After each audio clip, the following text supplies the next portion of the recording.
My name is Christian Weikop, and I'm a senior lecturer in modern and contemporary German art at the University of Edinburgh. And this evening, I'm pleased to say that I'm in conversation with Keith Hartley, who is the Deputy Director and Chief Curator of the Scottish National Gallery of Modern Art. And we'll be going through some of the artworks by Anselm Kiefer that are in the exhibition, and also some of the some artworks that are not in the exhibition, to provide a bit of a wider context. Well, I thought we might start by talking about Kiefer's working environment, some of his studio spaces. So I've got some slides here to show you.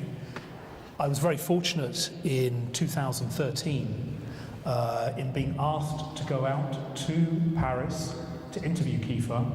And this was for the Royal Academy as the lead up to the big retrospective at the RA in 2014. And so it was quite an exciting opportunity for me to go there. And I remember taking this journey in a Mercedes-Benz car from the Marais in Paris all the way to this studio space, which is in Croissy, to the east of Paris, in the former warehouse facility of a Parisian department store called Samaritain. And I was struck by the sheer scale of this space, absolutely huge. And they're like sort of aircraft hangar-sized studio spaces. And you can see here some of the Jericho towers or watchtowers that Kiefer has constructed from the early 90s, and they're here in this particular space. But what I noticed also as I was going around was the presence of his earliest work from heroic symbols, the so-called occupations performance photographs. He was still using these works in process, and they can be seen as I walked around the studio space. The studio is so vast, one should say, that you can go around by bike, cycle around it, and Kiefer has little teams working with him using forklift trucks, moving things around the space. But you can see those Jericho towers in one of the works that is in the exhibition, Johannesnacht, The Secret Life of Plants, from 2006. But Keith, I wanted to ask you about your experience, because I say I've been to Croissy, but you've been to the other space, which is in Barjac, and that kind of environment there. Barjac is in the south of France. It's up in the hills in the Cévennes area, about a couple of hours away from Nîmes in the south of France. And it's very remote, a huge space. He lived there at that time. This was in the 1990s, and it was a former silk manufacturing factory, and as he had studio there. And one of the first things I remember going there was these huge paintings that were standing on movable trellises, and they were paintings which he put out to weather. So nowadays, particularly if you work in a museum, you're very careful to make sure that nothing ever changes with a work of art in the collection. Well, Kiefer wanted these works to be affected by the cold, the sun, the rain, and you see some of that in the big painting at the end of the gallery of the palette. And it shows the way he wants to work with nature and get some of the idea of change that happens over a space of time. How materials change over time. Yes. Which is very much also the subject of a lot of his works, looking back into the past and how we're still living in the ruins of that past. That's right. And then the other thing... He's sometimes referred to as an artist alchemist. Well, exactly. That's just the thing I was going to come on to say, that as well as going into the studio, I was taken down into his storerooms, which is down in the cellars of the building. It was just like going into an alchemist's kitchen. So you'd have huge shelves, one which was sort of full of poppy heads, another one which was full of sunflower heads, and then objects, which toys sometimes, and so Kiefer, when he was working up in his studio, would send his assistants out saying, "Could you go downstairs and get me 20 poppy heads? I need them to go on this work." And it was the sheer scale of that he was working in there with all these assistants, and the materials are getting more and more diverse as well. So when I was in Kwasi, after I interviewed him, he said, "Please, you've got the run of the studio, go and explore." And so, I saw boxes of snake skin, boxes of sort of thorns and poppy seeds, as you say, and it's all kind of lined up. We'll see some of those photographs in a moment. But as you say, it's on an extraordinary scale, his artistic... The other thing that was very striking about Barjac was, it was a huge amount of space, and over the years that he'd been there, he created these hangars, these buildings, tunnels, lots and lots of different types of structures, and within those he created environments, he created sort of collections of objects, and he then used those to sort of create photographs. And as you saw upstairs, a lot of the works are photographs, or they're at least the basis of the work, which he will then sometimes paint on. But a lot of the big paintings that he did, such, for example, as the palette work, often have a photograph underneath. So there's this conceptual underpinning in his work, which is absolutely key to the way that Kiefer works. He begins with ideas as a conceptual artist, beginning work in the late 60s, conceptual art, which was important for the work, for example, of Joseph Beuys, who is one of the people who had an immense impact on his work. We'll come on to Beuys in a moment, yes. That's right. What struck me when I walked around the Kwasi studio was the sort of presence, the kind of ghostly presence, if you like, of his very earliest work from 1969. So, the occupations or heroic symbols photographs, many of which are in the exhibition that you see here, you could see these photographs on these enlarged on sheets of lead, but also on the concrete, on the sides of the Jericho towers, and here's a detail also from the painting. This work from 1969 has informed his practice over the years. It's kind of a recurring body of work in his oeuvre. And I just wanted to show you the source, really, of heroic symbols, because he starts by making books in 1969. And he makes two books, which are sort of in many ways scrapbooks, heroic symbols and for Jean Genet.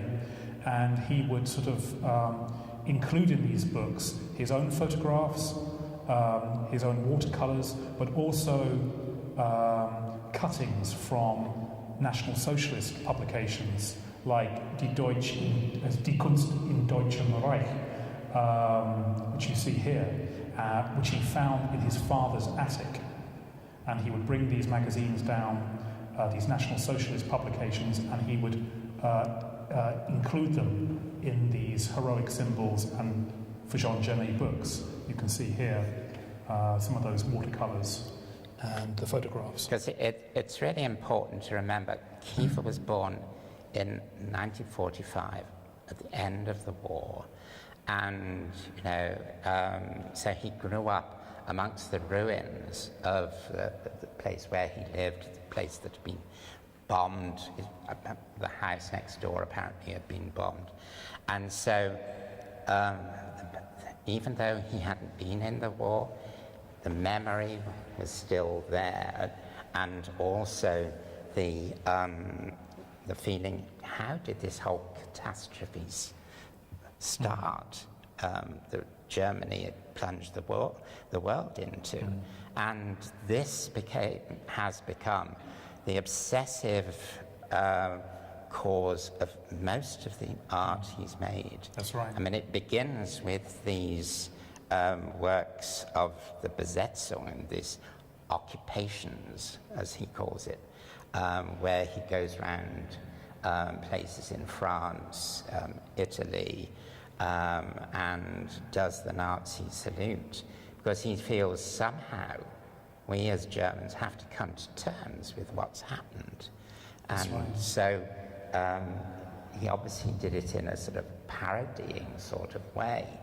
But that was really the key starting point for his whole exploration of the myths that had created this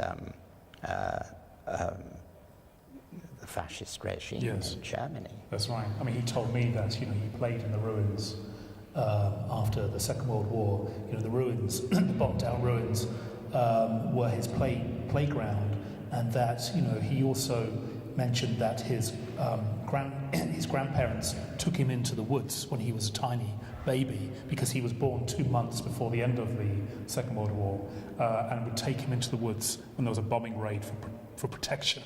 And so, of course, the forest is very important in his work, and this goes back, even to his own birth, in a sense. But yes, that's right. So he makes this salute, this Sieg Heil, which of course is a forbidden gesture, very provocative thing to do at this particular moment in the late 60s, and he goes to various European locations, often locations that have some sense of imperial authority, like the Colosseum in Rome. And here you can see him saluting in front of the Temple of Athena in the Pastel in southern Italy, and here saluting to the right in the crater of Vesuvius.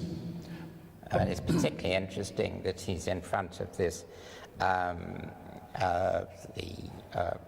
temple at Paestum in southern Italy, because it's a Greek temple, and the stones you can see in front of him are part of the Roman addition. So it's this idea of civilization built upon civilization. And of course the Sieg Heil salute goes back to Roman times. To the Ave salute. Yes. That's right. I mean, the one key phrase, which was also the phrase that was the title of a film made by Sophie Fiennes some years ago, was "Over your cities grass will grow."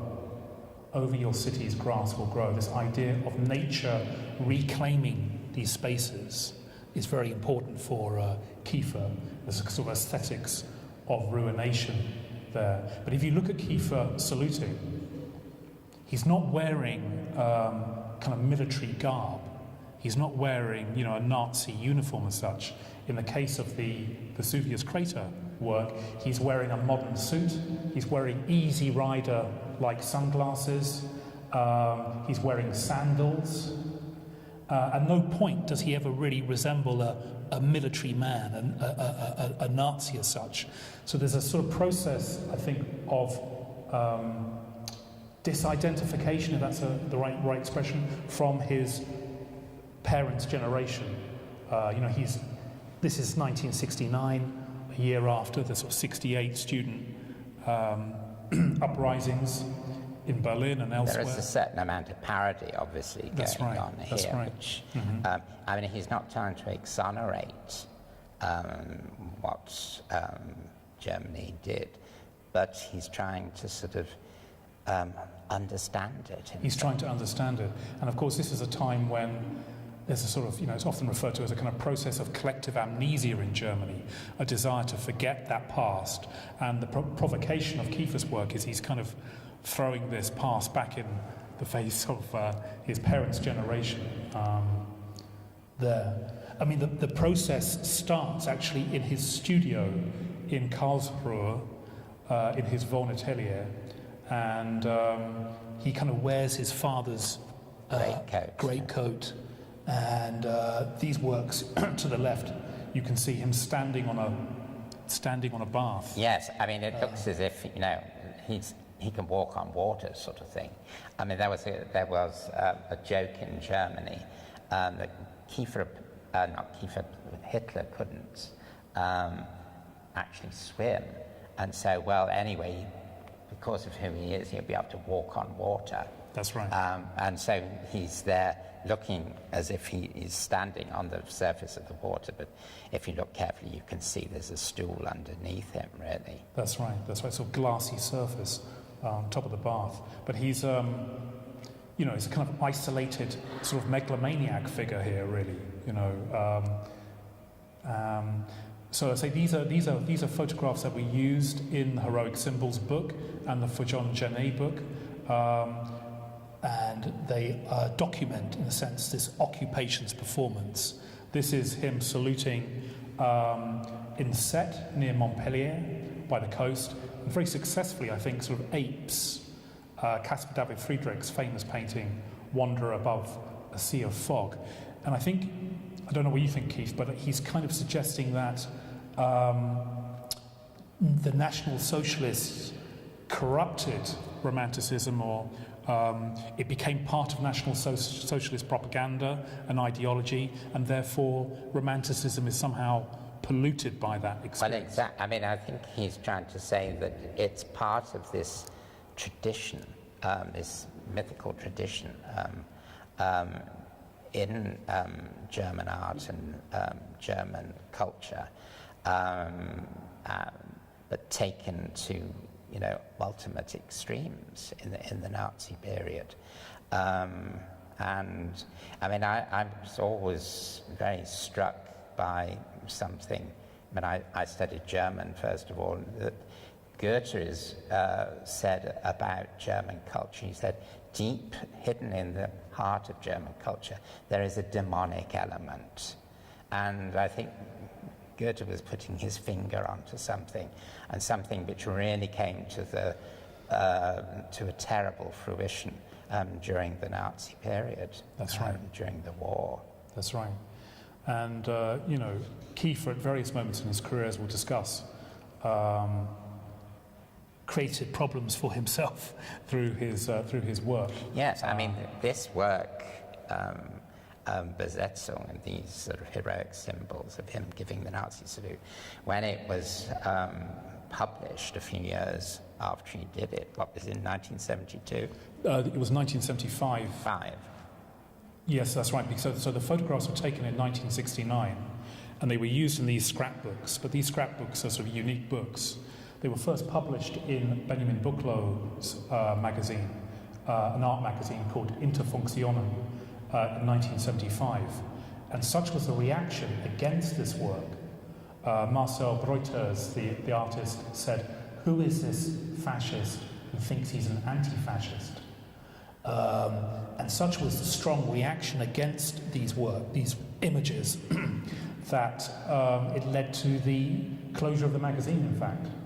And Benjamin Bucklow said that, for years there were hundreds of copies of Interfunktionen residing in his sister's basement in Berlin, unsold copies. I think they're now very sought after, actually, this particular and this is a very ironic thing. Benjamin Buchloh, who's an art critic, a writer, who at that time lived in Germany, was German, but then he went to America and became one of the doyens of left-wing art criticism there.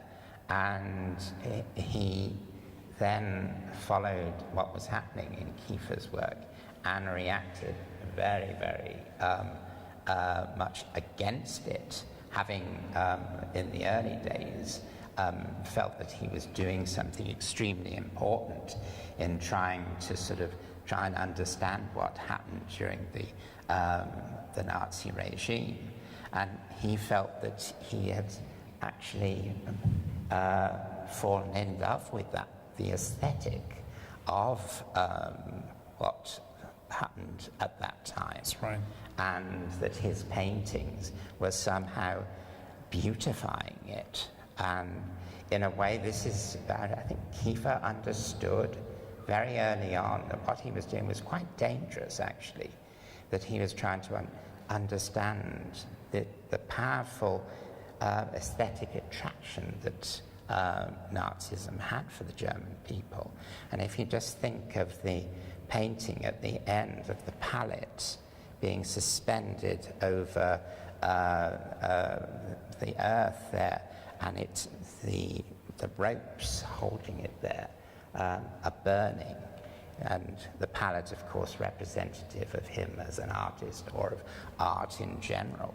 How can we paint what happened after we know the terrible things that have happened in Germany? But he feels that he's got to do that, but there's danger, and the burning rope shows that there is danger. I mean, it's certainly a provocation. If you look here at the use of this photograph, again, which is originally from Heroic Symbols, excuse me, it says in German, from the German rather, between the summer and autumn of 1969, I occupied Switzerland, France, and Italy. Here's a few photographs, right?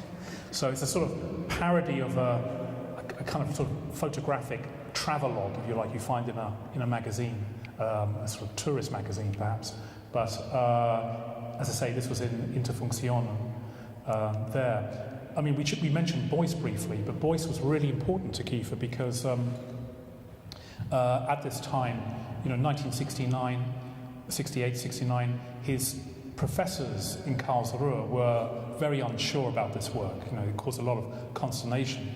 But he took his work to Beuys, who was the professor in Düsseldorf, the Düsseldorf Academy, and Beuys was the first to say, this is a good action, this is art.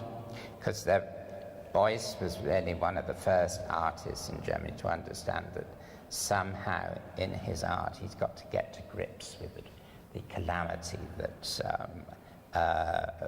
not only befell, but also Germany caused with the war.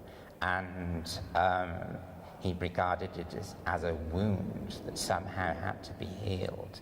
And the art that he attempted was trying to heal this wound. That's right. And so he was really a key figure for Kiefer. And the sort of actions that he called the performances that he did action. This is one of them. This is a protest against the construction of a tennis court and leisure facility, the clearing of the forest. Beuys didn't want the forest to be cleared in this way, and so he's a sort of like, kind of latter-day Hermann, a wild man of the woods. And you can see just here is Kiefer to his side, on his shoulder.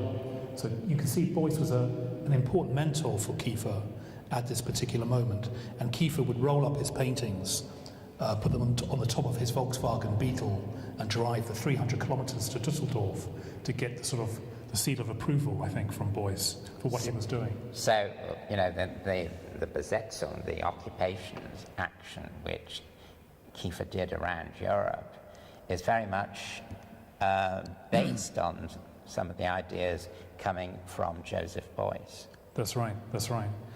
And the sort of reverberations of the 1969 work, also in later work by Kiefer, his Chairman Mao series from 2000.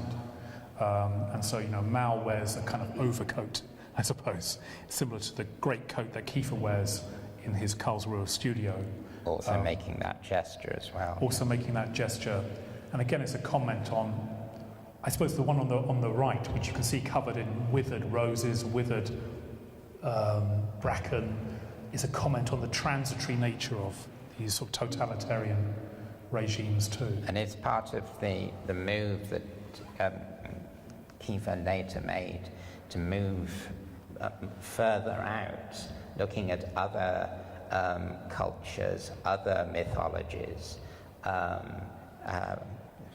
It sort of very much focused, first of all, in German mythology. In the 1970s. But then, in the 80s, the 90s, and right up to the present time, he moves into Jewish history and Jewish mythology into sort of Mesopotamian civilizations. So, I mean, there was a negative reaction to Kiefer's work in 1975, also in 1980 when his work was exhibited with the work of Georg Baselitz at the Venice Biennale. And, both these artists, Baselitz and Kiefer, were interpreted as sort of neo-fascist artists in many ways. But what's interesting is that, his work was acquired in America in the 80s. Kiefer made, I should say, quite a lot of money in the art market in the 80s. But he was being bought by Jewish collectors. And so when this started to happen, and his work was being shown in Israel, and he started to receive prizes for peace and for Holocaust commemoration for his work, then the German critics and German public museums had to sort of reassess their position. And it was only quite belatedly, I think, that you saw Kiefer works in the Hamburger Bahnhof and such like. No, exactly. And then the question arises, what's really attracted these American collectors?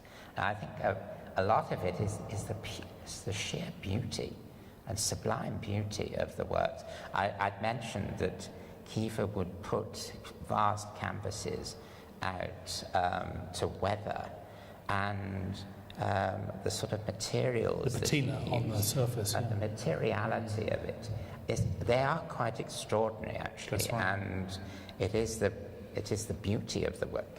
How much they always appreciated the underlying ideas, content, so, as it were, the photograph underlying the material surface. I'm not always sure. I mean, certainly the catalogues that were being written about Kiefer talked about that. Yes. But initially, it's this, it's the attraction, sort of a visceral attraction, which is there. And that is something very much that we talked to Benjamin Buchler, this initial supporter of Kiefer, who then opposed him. It's this seduction for the surface of the painting. That's right. That he felt was dubious. That's right. But Kiefer, I think, always understood this, always understood that it was a dangerous enterprise that he was setting out on, but it was worth doing. Yes. I mean, if you go around Croissy, not only does he leave work outside, but he also treats work in chemical baths. So, you have some of these paintings have this green, coppery sort of deposit on them. They have that sort of greenish, bluish colour, and that comes from treatment in these chemical baths. We should also mention the fact a lot of the works, materials is made of lead. That's right, that's right. One of his most I mean, he acquired a lot of lead actually from Cologne Cathedral, from, when they were restoring Cologne Cathedral. So, Cologne was bombed, the cathedral, of course, as was Coventry, but Kiefer used the lead from Cologne Cathedral in a number of his artworks, particularly the planes. You may have seen Kiefer's planes. We'll look at a few examples. Moving through, we've got too many images here. Trying to get to the planes. There's one. There's one. That plane is called Melancholia. Here is one in the Hamburger Bahnhof. Of course, they being made of lead, they never would fly. No, that's right. So they're sort of always rooted to the ground. They're sort of grounded, that's right, but they look also strangely malleable in a curious way. They almost look like sort of, a bit like Oldenburg's soft sculptures. They're kind of crumpled. And what's amazing is that you can see the Melancholia, you can see the polyhedron form here, which is taken from Albrecht Dürer's famous print.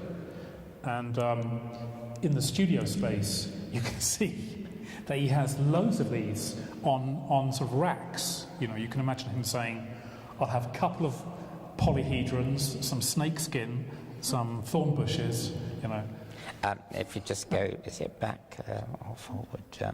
Image, there it is. Yes. Yes, the idea of the palette, which obviously represents the idea of the artist.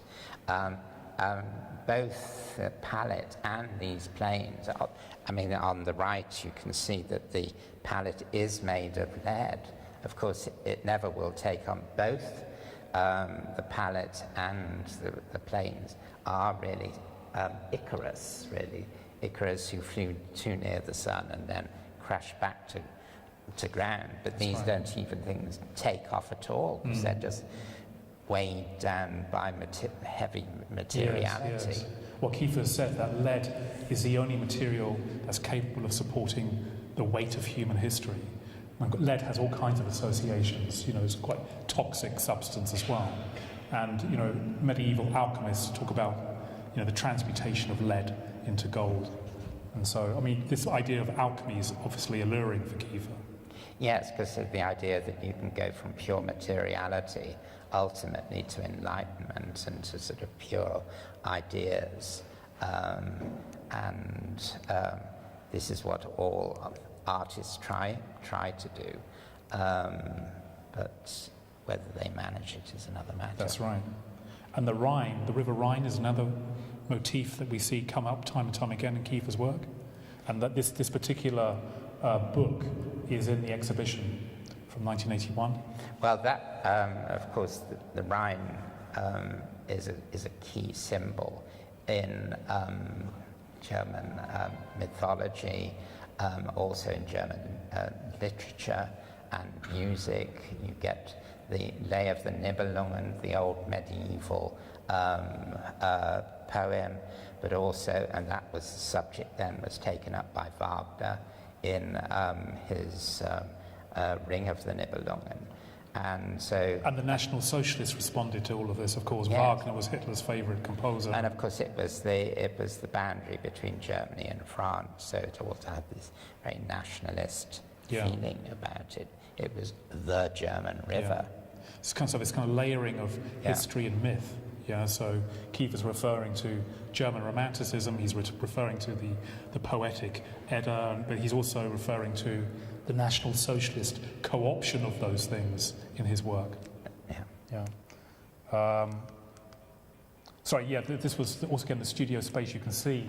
Again, this is from 1969, so really enlarged here on these lead sheets. This looks a bit like Caspar David Friedrich's Monk by the Sea. And going back, of course, again to the image that you got right at the beginning of his career in 1969.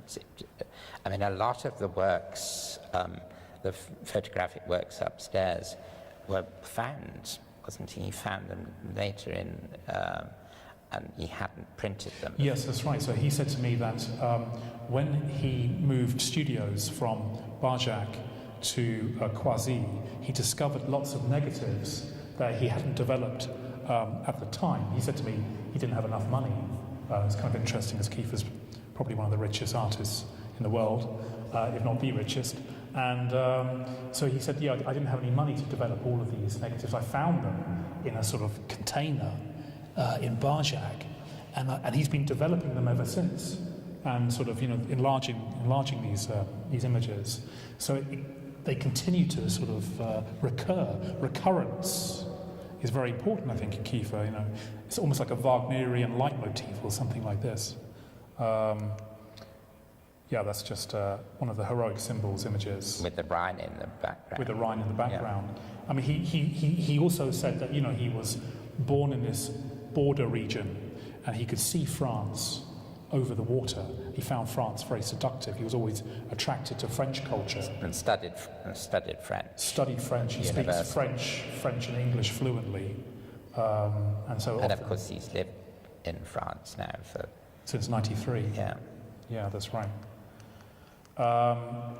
So yes, the Rhine is very important, and this Dürer polyhedron form keeps cropping up in his work. They're sort of floating almost like soap bubbles across the Rhine here. And these are huge. These woodcuts are on a very, very large scale. And he said to me that, he's actually printing sections of the tree. These are actually trees sort of cut in half that he's printed directly. And of course, the polyhedron, it appears in this famous woodcut by Dürer, Dürer, yeah. of melancholia. That's right.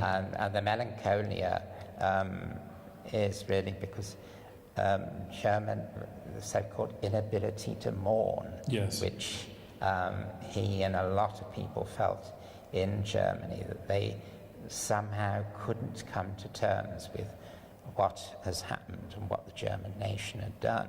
And so he comes back again and again to this central problem. That's right, that's right. And again, when I was wandering around the studios, I came across these vitrines.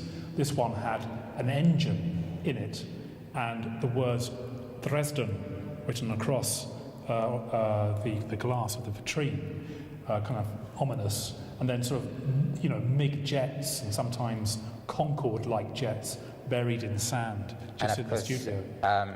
And he's not just doing this is not an exhibition that's going to be shown to the public, but it's done so that he can take photographs and use that photographic image then as a basis for works of art. That's right, that's right. So yeah, the book keeps coming back into his work, and we see here, this is also in the exhibition, The Philosopher's Garden. The book, of course, contains ideas, and so he's constantly going back. That's right, he talks about them as the book is the incubator of my ideas that I then create on a much larger scale. So, books going all the way back to 1969 keep resurfacing in his practice. These are some paintings. How are we doing for time? We're okay, we've got a bit of time. But we should have questions before too long, probably. But these are just some paintings from 1974, and this is called Painting of the Scorched Earth.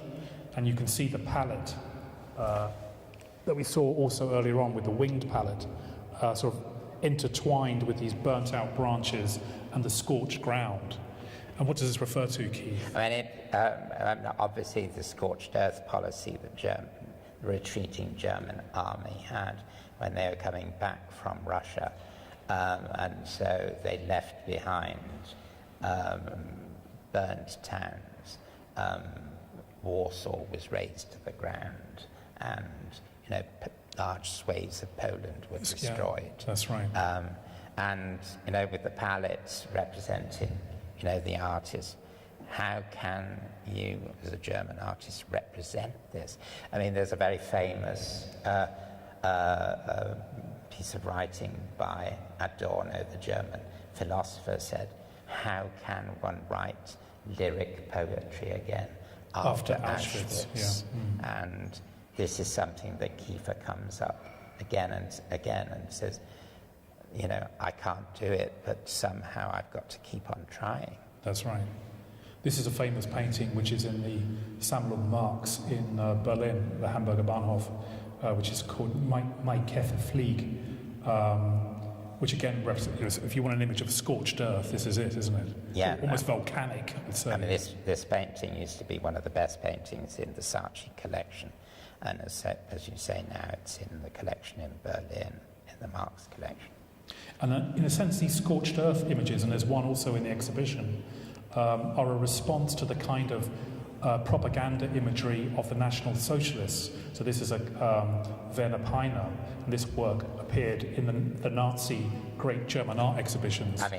Ironic, of course, this is to try and get over the idea of the fruitfulness, the bountifulness of the land. Of German land, the German soil.